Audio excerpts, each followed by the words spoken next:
A man is found dead in a locked chapel. No forced entry, no witnesses, no sound. Just a Bible left open to Psalm 9. Tell me, if you walked into a silent chapel and saw that page left waiting, would you keep reading? Or would you walk away? The bell from Magdalene tolled 7, slowly, deliberately, as though time itself had become conscious of its weight and was taking care not to rush it. Outside, the sky was still deciding whether to be ash or pewter. Inside the Randolph, I sat beneath a high window, the kind that lets in a slanted square of unreliable light. A copy of George Herbert's poems lay open on the table in front of me, although I hadn't turned the page in over 10 minutes. I rarely read poetry in the morning. Too raw, too exposing. But there are exceptions. Some habits, like certain regrets, arrive uninvited and make themselves comfortable. The tea had long since gone cold. I hadn't touched it. Across the room, a waitress was folding napkins into triangles with the sort of precise disdain that makes you wonder what she once dreamed of becoming. I found myself thinking of Alicia, or perhaps it was Eleanor. The name doesn't matter now. Who once told me, with a wry smile and a distant voice, that I loved sadness more than I loved truth. She was wrong, of course, but not by much. The newspaper beneath the book had been an afterthought. I don't usually bother with it, not unless there's a new crossword setter worth noting or the letters page threatens to be amusing. But this morning, something had made me bring it along, and something else had made me unfold it again. Page 7, lower right, tucked in beside the garden center advertisement and above an announcement about a missing tortoise.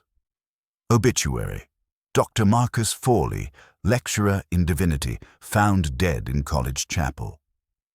I read it once and felt nothing. I read it again and then noticed the oddity. Dr. Fawley, it said, had been found Monday morning by the college verger, slumped beside the altar in All Saints' Chapel. A respected theologian, quiet, devoted to scripture, no known health complaints. Likely a stroke, funeral arrangements to follow, but it was the line about the body being discovered in a locked chapel that snagged. The place, apparently, had been closed all weekend. Locked after Saturday's evensong. No services scheduled, and yet Fawley's body was found by the verger Monday morning in the silence of that unlit, unused space. No sign of forced entry. No explanation offered. Simply found. A man dies in a locked chapel on a Sunday when the doors were shut. He dies quietly, it seems, without panic or noise, and no one sees a thing. That should have been the end of it. Perhaps in another mood it would have been, but there was something I couldn't quite name. Not suspicion, exactly. More a dissonance. The sort you feel when a piano chord is struck and one note lingers too long. I remembered Fawley vaguely. A tall man with unkempt brows and a habit of quoting obscure psalms in committee meetings, often with no clear relevance. We'd exchanged words only once, over a misfiled Latin manuscript of all things, but I recalled the dryness of his tone, the faint acidity behind his courtesy. I folded the paper back beneath Herbert, stared out at the drizzle tracing slow rivulets down the glass. The square of light on the table had begun to shift. Some impulse, the same kind that makes a man revisit an old poem or a broken sentence, stirred faintly. Lewis would be finishing his bacon about now. Perhaps I'd call him. I glanced back at the obituary one last time and noticed something else. The Bible had been found open beside the body, open to Psalm 9. Nothing more. Just that quiet, lingering detail. Psalm 9. I couldn't recall the words. Not immediately. But I remembered the tone, judgmental perhaps. Mourning disguised as praise. Something about enemies falling and names being blotted out. The kind of psalm that leaves blood in its throat. I stood, left the tea untouched, and gathered my coat. Outside, Oxford waited, damp, indifferent, and whispering secrets only the dead seemed willing to share. There's something unnerving about theological colleges. Not the faith or the architecture. I've no quarrel with either. But the way silence settles there, it is not the hush of reverence, but of old things buried politely. All Saints stood back from the road, its stones the color of damp chalk, its windows narrow as unspoken truths. It was the kind of place Oxford grows like lichen, easily overlooked, strangely permanent. Lewis walked half a pace behind me, scanning the courtyard with the kind of wariness I'd come to rely on. He remarked that it seemed quiet, even for a Monday. I told him that God's mysteries do not abide by administrative schedules. He didn't laugh. We were shown into the warden's drawing room, which smelled faintly of beeswax and something sourer. The man himself was neat, unsmiling, and unnecessarily formal. He spoke as though reciting from memory. The death had been unfortunate, entirely unexpected, but not without precedent. Dr. Fawley had been found by the verger, slumped against the chapel lectern. No signs of violence, no forced entry, no mystery. A medical officer had confirmed it as a cerebral hemorrhage. These things happen, especially to men of a certain intensity. The chaplain, a soft-voiced man with damp palms and a faint tic under his left eye, nodded throughout, contributing nothing. When I asked if the chapel had indeed been locked all weekend, both men answered at once. Yes, of course. Always. The verger had the only key, except, of course, for the master key held by the porter. But that, they added hastily, had not been removed from the cabinet. I didn't ask how they knew. We were taken to the chapel. It was a modest space, lit dimly through greenish glass, its pews worn to a gentle shine by decades of uneasy prayer. The scent of old wood and unwashed cassocks lingered. Fawley had been found just there, the verger pointed. Beside the altar rail, slumped as though mid-prayer. There had been no struggle, no overturned hymnals, just the body and the open Bible. I moved towards it. It had not been cleared away, whether out of forgetfulness or reverence I couldn't say. It lay open on the lectern, a page turned slightly by the breeze from the door. The verger, seeing my interest, mumbled that it had been just like that when he found it. Psalm 9. The page was clean, save for a faint circle drawn around verse 16. Red ink, the sort that lingers in fountain pens long after one forgets where it came from. The Lord is known by the judgment he executes. The wicked is snared in the work of his own hands. A curious choice for devotion, if that's what it was. I asked whether Dr. Fawley had been known for his particular attachments to Scripture.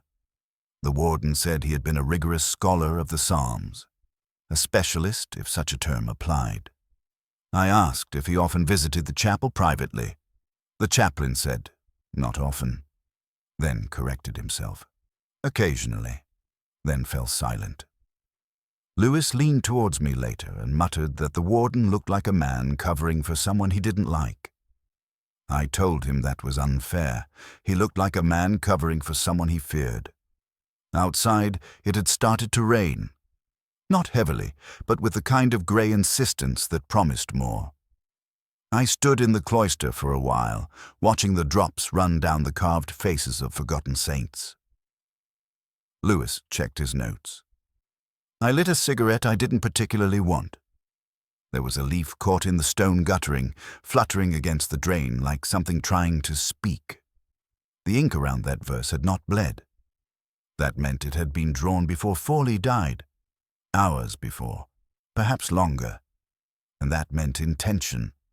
But intention was not always malice. Sometimes it was memory. Sometimes it was apology. I said nothing to Lewis.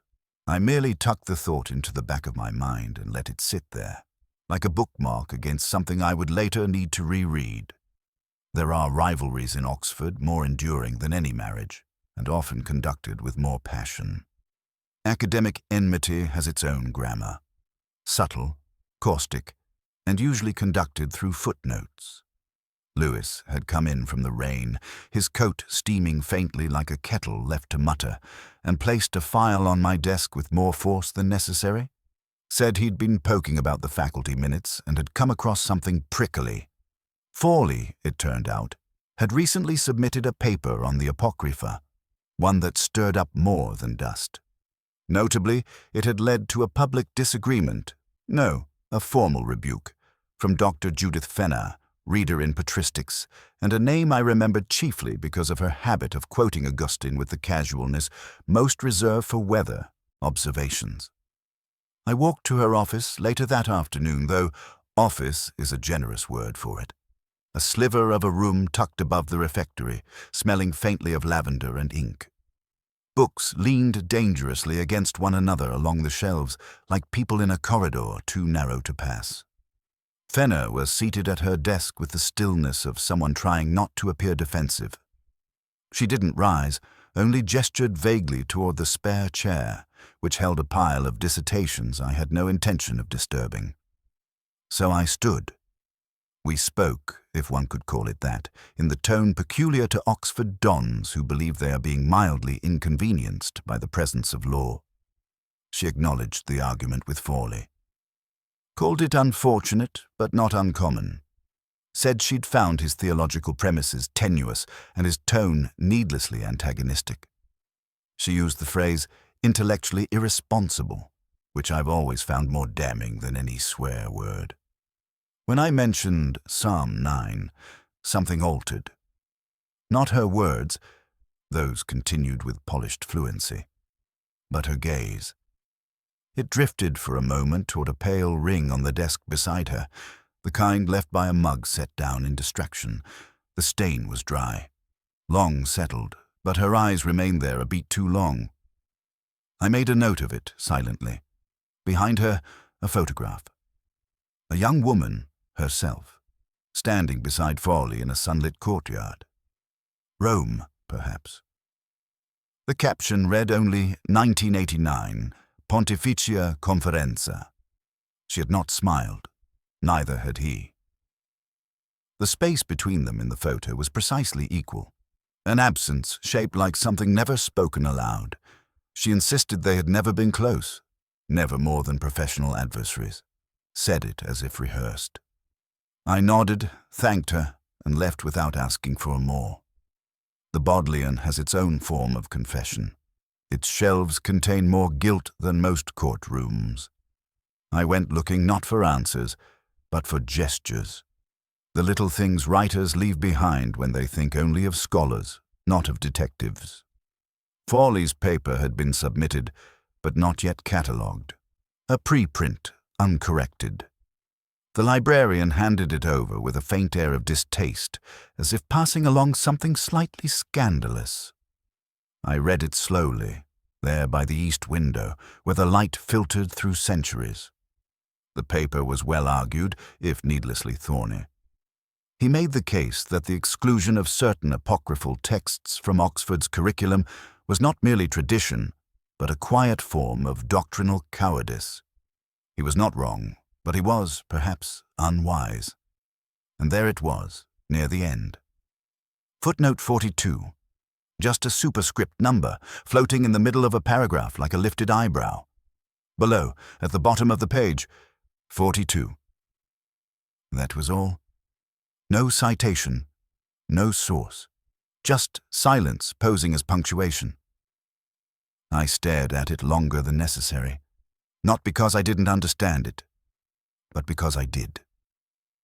Some thoughts are too dangerous to attribute, even in scholarship, or perhaps especially there.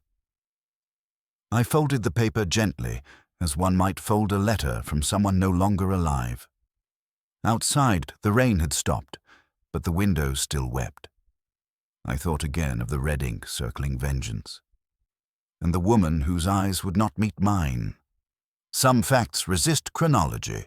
They come not in neat progression, but like shadows cast by light from different directions, overlapping, contradictory, true in pieces. That week had been grey in a way only Oxford can manage. Not rain exactly, but a cold that felt rehearsed, theatrical. I found myself walking more slowly than usual, as though each cobblestone were trying to whisper something half-remembered. Simon Creech was not on my list. He arrived in the case like a footnote. Small, unexpected, but oddly resonant. It was Lewis who first mentioned him, frowning over a thin file with the look of someone trying to remember a name from childhood. Said the boy had been privately tutored by Forley, Latin mostly, perhaps some theology, and had stopped turning up to choir practice just after Michaelmas. His mother, according to the school administrator, had written a vague letter about emotional disturbance. I rang the house that afternoon, a narrow semi on Iffley Road with garden gnomes, standing in what looked like active judgment. The mother was brittle in the way of women who've been forced to carry too much for too long. She wore a cardigan several decades out of fashion and answered questions with the kind of caution one usually hears from those who've been punished for speaking plainly. Simon, she said, had been fond of Dr. Forley, thought him brilliant, thought him kind. But something had changed. One evening after evensong, late September, she thought, he'd come home pale and tight-lipped, wouldn't say a word, only that he'd seen something. That Dr. Forley had looked at someone, or something, and hadn't spoken. That silence had scared him more than anything. I asked what he'd seen. She only shook her head. He won't tell me. He writes strange verses in his notebook now. Latin ones I don't understand.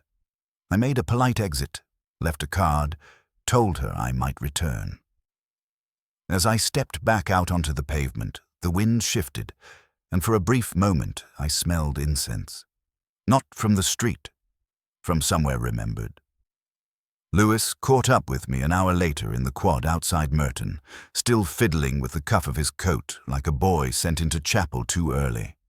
He'd been down to the Bodleian, said someone had tried to check out Forley's carol key, posthumously. Odd that. Keys don't unlock grief, they only open questions. The librarian, predictably, had refused the request but hadn't remembered who made it. A man, tall, not young, the sort of detail that means nothing until it does. We stood beneath the shadow of a stone arch, the air thick with damp. I looked down at the copy of the Times I'd tucked under my arm. A half-solved, crossword idle distraction, perhaps, but something in it had been scratching at the edge of my thoughts. 7 down. Hidden truth beneath dogma. 5. I stared at it, then slowly inked the answer. C-R-E-E-D. Creed. I don't believe in messages from puzzles. Not really. But there are moments, rare, precise, when the unconscious says what we dare not. Creed. I folded the paper carefully. Not fear, exactly, but unease. The kind that comes when a word refuses to be only a word, when it begins to press into the edges of a case like a finger through damp parchment. That night I walked the long way home, past cloisters and porticos that had seen centuries of secrets spoken softly. In one of the upper windows, candlelight flickered behind a half-drawn curtain. A boy's shadow moved briefly, then vanished. A hymn drifted faintly from somewhere. Not quite a tune, more a remembering. Simon Creech had seen something, and someone had needed that something to be forgotten. The chapel had begun to feel like a stage set. Sacred, yes, but too arranged. The wine cellar, by contrast, held its truths in dust. I returned not for ritual, but for accident. Somewhere beneath the hall, past a bolted iron door and a narrow flight of steps worn by more than feet, lay the SCR's collection, half-forgotten vintages breathing slowly in the dark. That afternoon, it smelled of cork and limestone with just a trace of something sweeter, like regret left to ferment. Professor Reginald Blake had always struck me as the sort of man who once sparkled and had since grown used to the dimming. He was leaning against a cask, shirt slightly askew, speaking of Bordeaux, with the kind of nostalgia one usually reserves for lovers who'd left their gloves behind. When I arrived, he greeted me not with suspicion, but with resignation. He poured 2 glasses without asking. Chateau Latour, he said, 1985. Just on the edge of losing itself. I told him I understood the feeling. He spoke of Forley with the slow fondness of someone who'd tried and failed to dislike him. Said they'd argued, yes, but only in the way scholars do, which is to say, savagely, and with the expectation of being forgiven by posterity. The last time they spoke had been down here, over that very bottle. Forley, he said, had brought it with him, claimed the Psalm project, that was what he called it, was nearly finished. Blake had smiled, asked what made a psalm dangerous.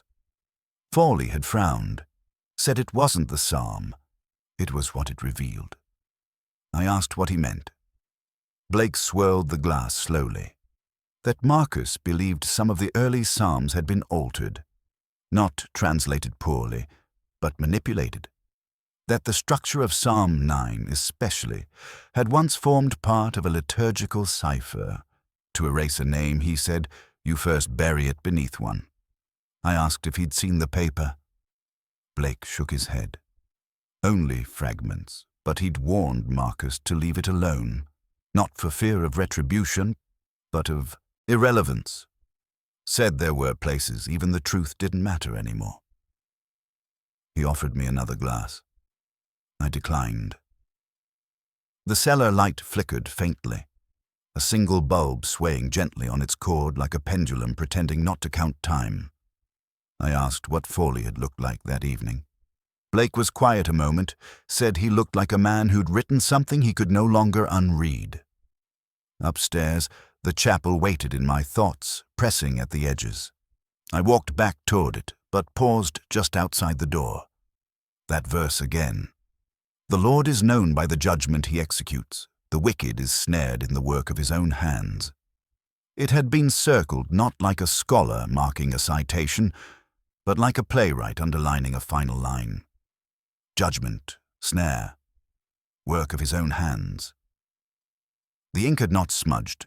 It had been drawn with care, deliberate, symmetrical, the circle complete, not a hesitant loop, and in red no less. Not the black of the surrounding text, not pencil, ink, symbolic, theatrical, not scribbled in distress, but composed, performed. It made me uneasy, not because it felt like evidence, but because it felt like something else entirely. A gesture, a message designed not to be read, but to be watched, like a man making his final argument before a jury he would never meet. I left the chapel unopened that evening. Some doors close themselves if you stand before them long enough. That night, I reread Psalm 9 in 3 translations. I searched for the cracks, not the errors, but the deliberate choices, the edits that feel too neat. I marked the line again in my own copy, then closed the book gently, as one might close a hand around something that might fly away if held too tightly. It was Lewis who told me about the woman in black. He'd gone back to All Saints to speak with the cleaner, a woman with one of those faces that had grown used to being overlooked but had never forgotten how to see. She said she'd glimpsed someone the evening before the body was found. Slim, alone, dressed for mourning, or possibly for theatre. She couldn't be sure. She thought it might have been Dr. Fenner, or someone very like her. The figure had gone into the chapel, stayed only a few minutes, left just as the light began to fail. I thanked Lewis for the detail.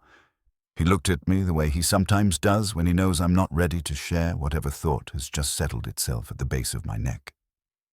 Judith Fenner's flat was on the north edge of Jericho, one of those elegant first-floor conversions that managed to suggest both scholarship and disrepair. The brass knocker bore her initials in faded Gothic script. She opened the door with the kind of smile that comes not from warmth, but from a well-practiced line in irony. She wore a wool jumper, too fine to be new, and no shoes. Her feet were bare against the wood. She didn't invite me in so much as turn and expect me to follow. The sitting room smelled faintly of tobacco and beeswax. And something older, possibly myrrh. There were books, of course. Everywhere. On shelves, on tables, on the floor, stacked like thoughts not yet organized. She offered me whiskey. I accepted, though it was still early enough to feel like a small betrayal. She poured it cleanly, without performance. When I asked where she'd been Sunday evening, she said at home. Reading. Something late Byzantine. She said it evenly, without hurry, but her fingers rested too long on the rim of her glass.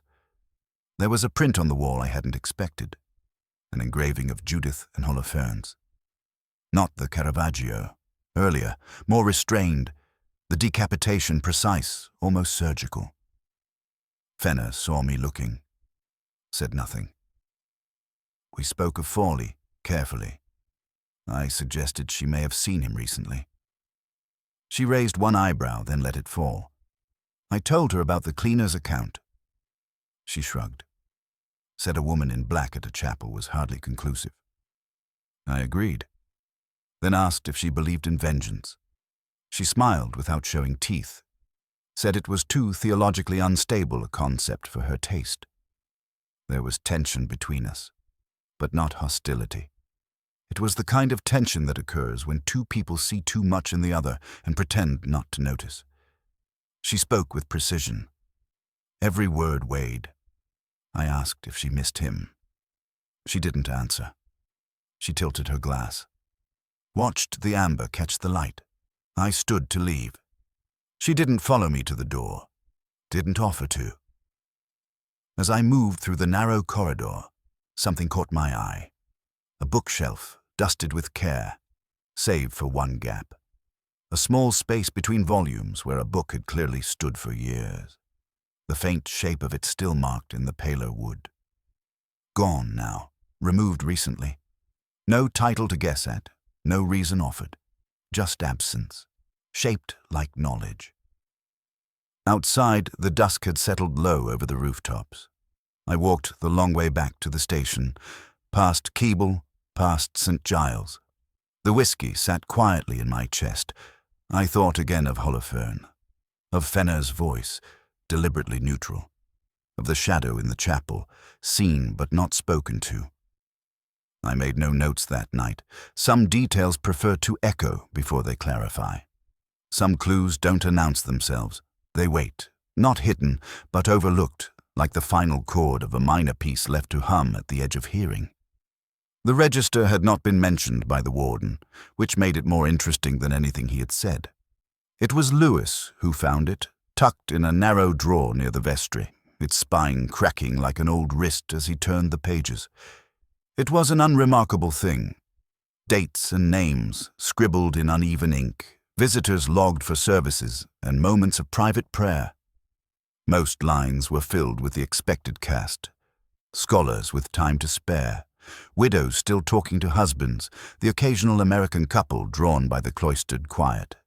But just beneath the Sunday heading, written in a careful hand, a creed. Lewis squinted at it. Said it. Sounded ordinary enough. Could be Arthur or Anne. He flipped back 2 pages, then forward one, expecting perhaps a pattern. I said nothing. Creed, I repeated. Not a name. Not necessarily. He asked what I meant, and I told him I wasn't sure, which was at least honest. Later in my study, I sat with the Bible again. Not the English one, the Vulgate. Latin, precise and colder in its certainties. Psalm 9, the old version, is stranger than its modern cousin, its structure acrostic, its rhythm halting. It divides justice from mercy by syllables, not stanzas.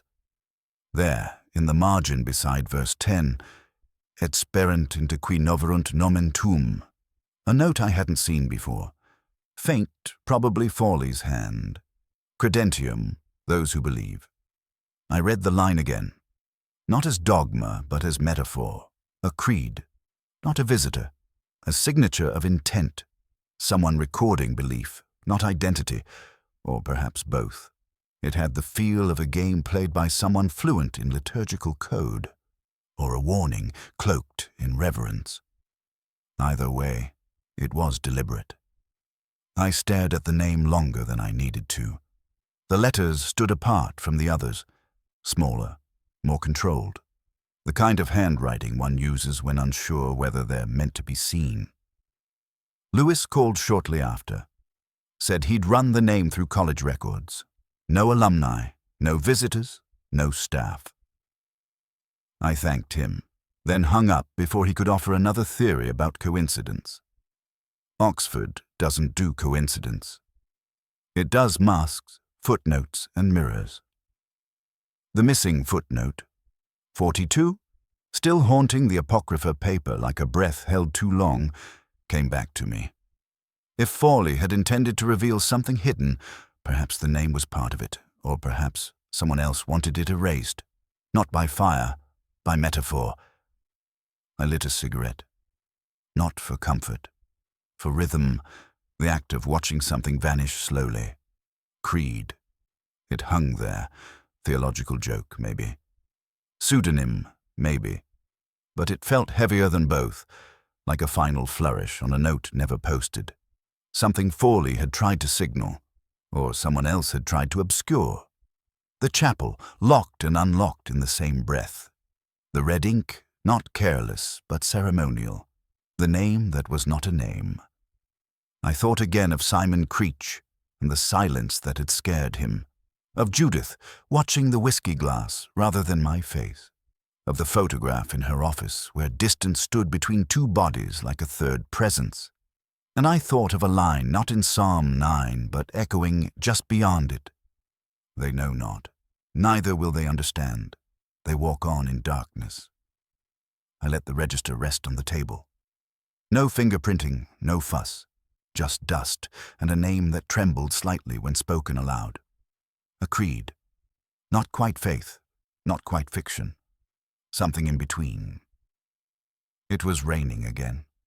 Not with purpose, but with that vague, uncommitted drizzle that seems content to soak into Oxford without ever fully arriving. I made my way to the chapel by instinct rather than plan. I told. Lewis wanted to hear the choir rehearse. He asked why, and I said I wasn't sure, which was true and not. Inside, the chapel felt smaller in daylight. The dust hung suspended like unspoken things. The organist, a former scholar with a tremor in his left hand and a reputation for cruelty softened by time, was already at the keys. The boys were filing in, some with the petulant boredom of those yet untouched by consequence, others too aware already. Simon Creech arrived last. He had changed. Not in posture, still held himself like a question left unanswered, but in poise. Pale, yes.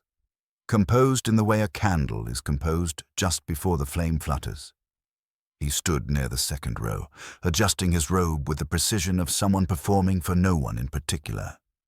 I stayed near the back, half hidden behind the stone arch.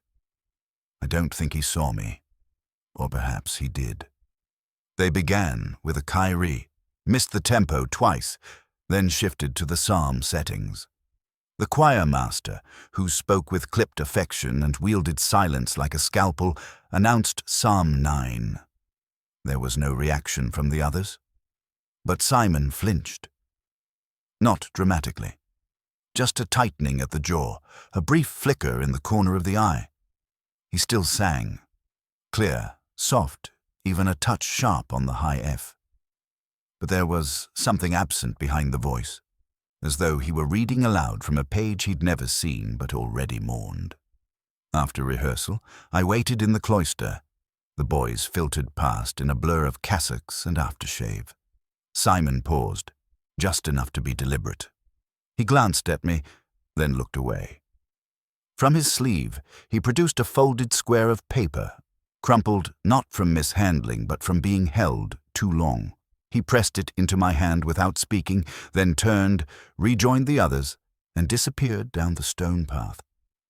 I didn't open the note until I'd returned to my rooms. It contained 5 words. He didn't fall. I saw. That night, I didn't write it up. I didn't tell Lewis.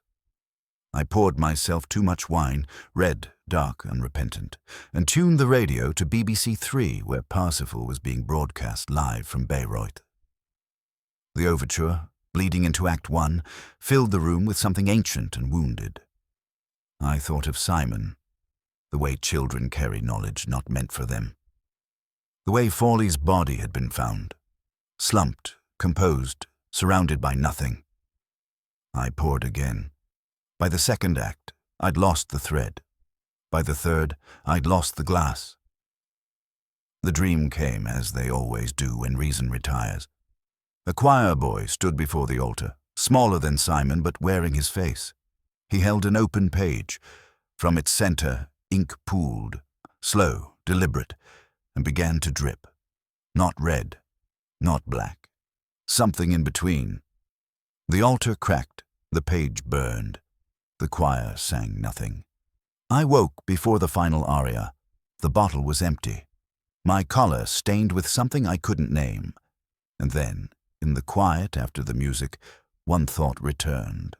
The circle in the Bible. It had looked red, yes, but not quite right. Not ink, not blood. Pencil. A red pencil. The kind used for marginalia, not menace. Soft, erasable. Human. I wrote it down in my notebook, then crossed it out. Some truths don't want to be recorded. They want to be noticed. Just once. Then left to haunt. There are things one finds only in the margins, not in the argument, but beside it. A truth scrawled between convictions. I had almost stopped looking. Footnote 42, the ghost in Fawley's final paper, had become more emblem than clue. A mark of something withheld, not mislaid. Still, I returned to the Bodleian, more out of stubbornness than hope. The reading room was nearly empty. A few silhouettes hunched over folios, the silence broken only by the brushing of sleeves against paper. Fawley had signed out 6 volumes in the months before his death. Most were predictable. Patristics, hymnals, an annotated copy of Chrysostom's homilies with pages that hadn't been turned since the 60s. But one stood out, a 17th-century Latin tract on Old Testament typology. Something dense and unwelcoming, the sort of book read not for pleasure, but for atonement.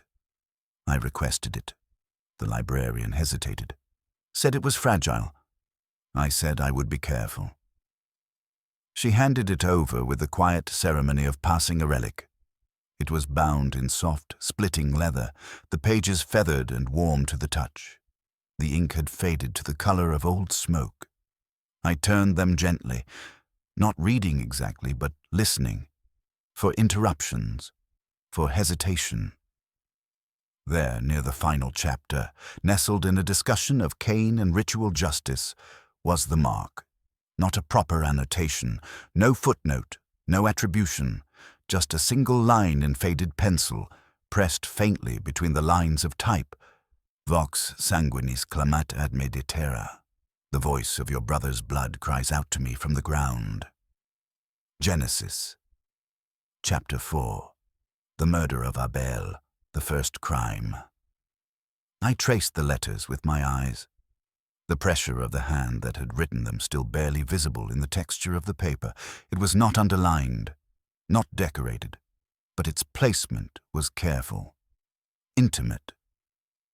Fawley had read this, possibly written it, possibly not. It didn't matter. The phrase sat like an indictment. Psalm 9, the red circle, the phrasing about the wicked being snared by the work of their own hands. I had been reading it as a performance, a theological flourish, but it wasn't. Not entirely. It was personal. The death hadn't been about heresy or scholarship, not really. It had been about judgment, not God's, someone else's. The crime had been staged not as a puzzle, but as a message, not to me or the college or even the church, but to the dead man himself. A final sermon delivered too late for rebuttal. I sat for a while in the high-ceilinged hush, watching the rain begin to form small veins on the stained glass window. Across the aisle, a student exhaled and bent closer to her notes, unaware of the centuries creaking quietly above her. Retribution. The word had always made me uneasy. It suggested certainty, and certainty rarely arrived without cost. I left the book open, noted the inscription, not in my notebook, but in my head, a place no one else could edit. Outside, the bell from St. Mary's struck 5. Low, slow, as though even time were reluctant to announce itself. Simon had said he didn't fall. The phrase returned, not as testimony, but as echo. There was purpose in the way Fawley had died. Not in the means, perhaps, but in the framing. He had been placed, positioned, the open Bible, the chosen psalm, the circled verse, as though someone wanted it read as a parable, as if blood might be forgiven more easily if interpreted as scripture. I lit a cigarette under the arch outside and watched the smoke drift toward the rain. A footnote, I thought. Not a citation, but a confession, and not his. There's a moment, just before dusk settles fully, when Oxford turns spectral. Not dark, precisely, but veiled. I returned to Judith Fenner's flat at that hour, without ceremony or pretext. I knocked once.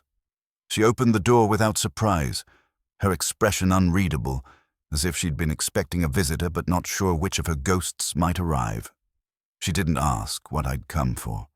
She merely stepped back, letting me into the room where books still whispered against themselves, the same faint scent of sandalwood, the same silence between objects, the kind that suggested things had been moved and returned too often. I asked about Marcus Fawley, not softly and not cruelly, just plainly. She sat in the corner of the sofa and tucked one foot beneath her. The whiskey was already poured. She didn't offer me any this time. Perhaps she remembered how little it helped either of us. She admitted to the affair, not with shame, but with the sort of exhaustion that follows years of rewriting the same chapter in memory. She said it hadn't lasted and hadn't ended badly. Just ended. There had been arguments, of course. Distance. Theology, as ever, getting in the way of affection. Then she said something else, quieter. She had stolen from him. A paragraph, perhaps 2, from a thesis he had trusted her with when they were still naive enough to believe scholarship wasn't territorial. She had needed to publish. He had been generous and silent. She said he never mentioned it, never confronted her. But some months later he gave her a book, an old edition of the Psalms, rebound in cracked leather. Inside the front cover he had written only one line, Psalm 9.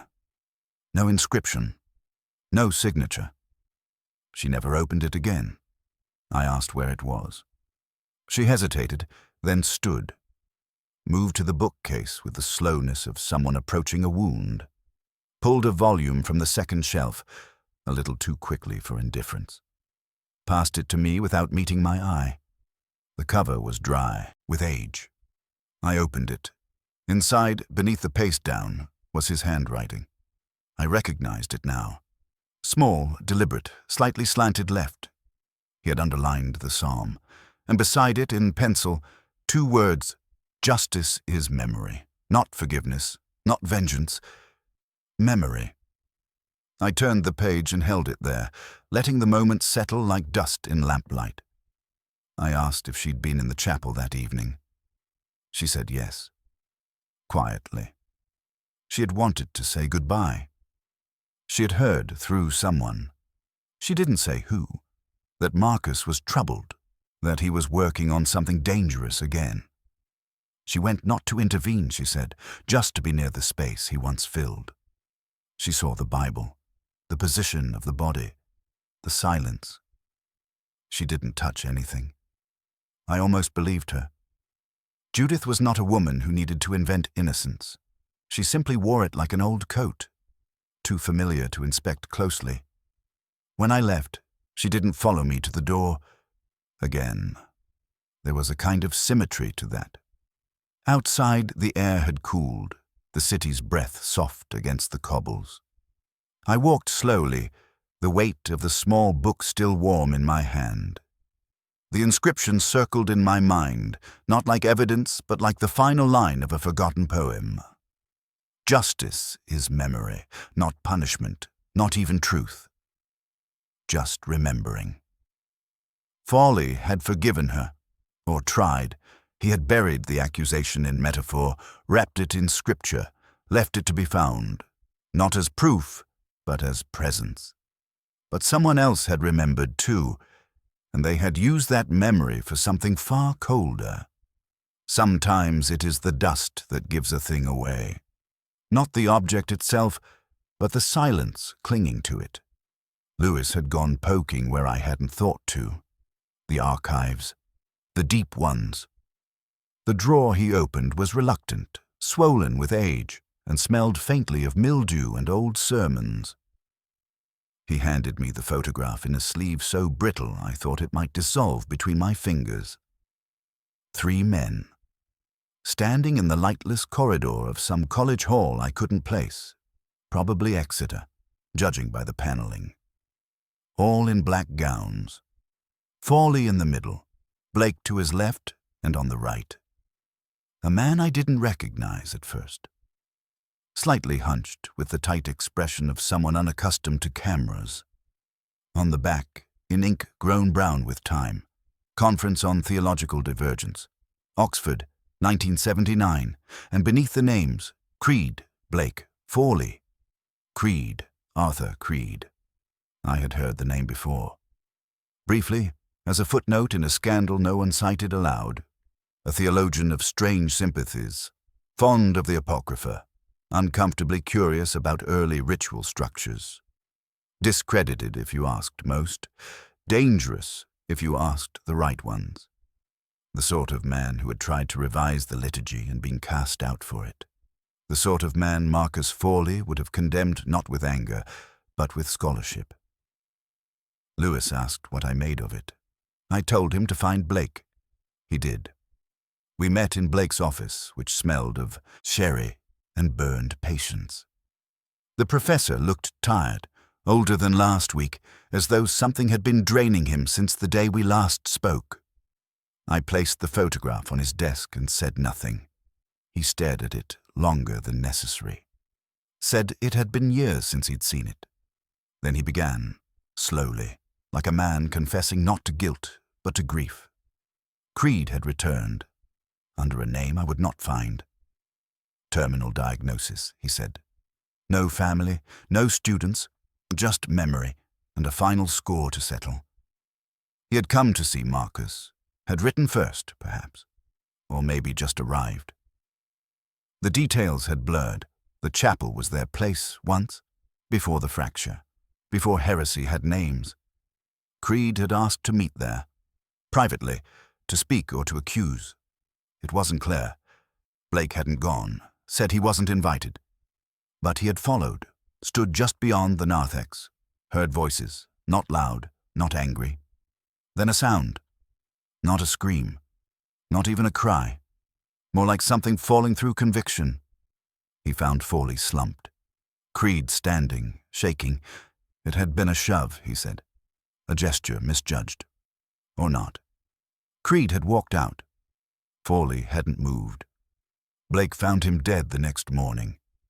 But the body hadn't looked broken. Just finished.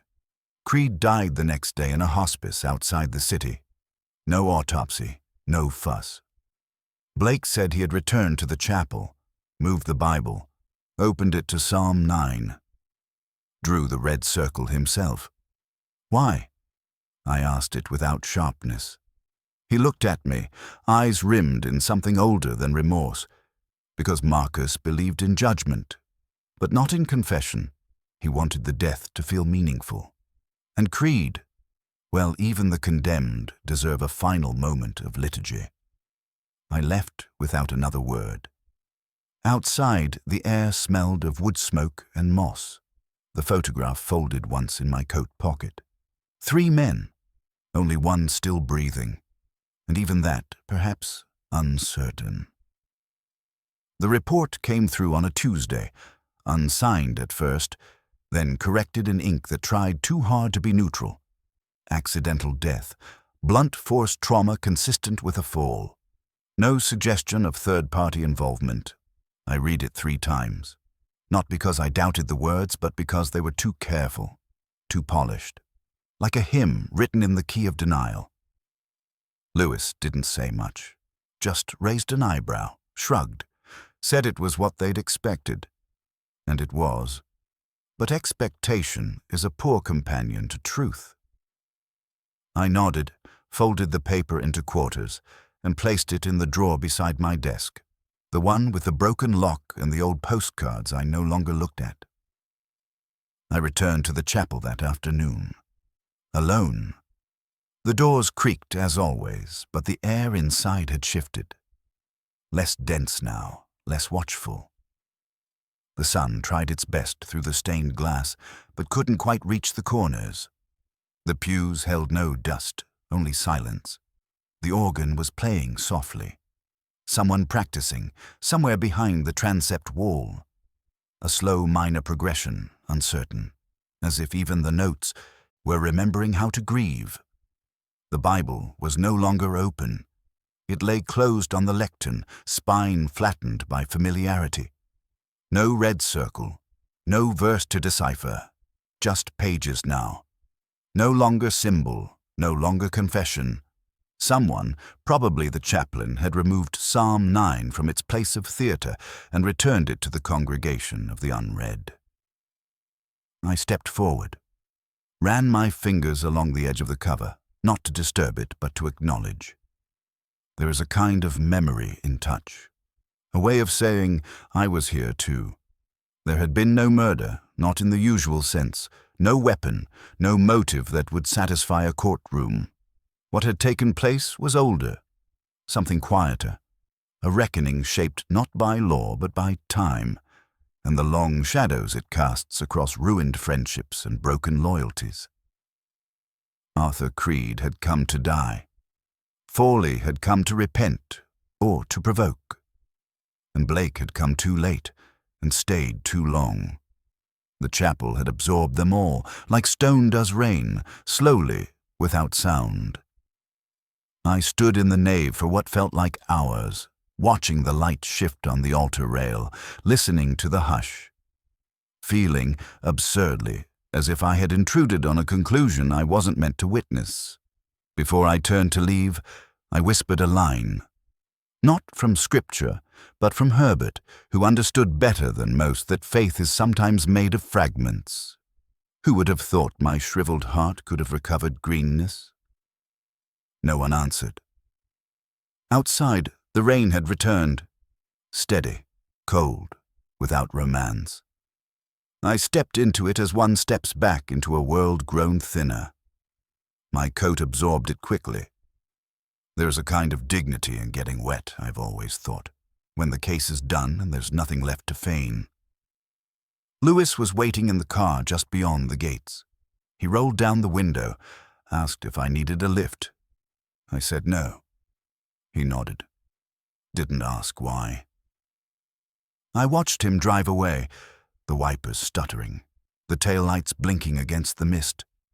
I walked back through Oxford, past shuttered windows, locked libraries, courtyards that remembered more than they were ever willing to share. My shoes filled slowly with water. My thoughts, already full, spilled into rhythm. There were books waiting for me. Old ones. Unread, perhaps unreadable. But I would read them anyway, because sometimes the only way to honor the dead is to trace the verses they left behind. In pencil, in silence, in memory. The end.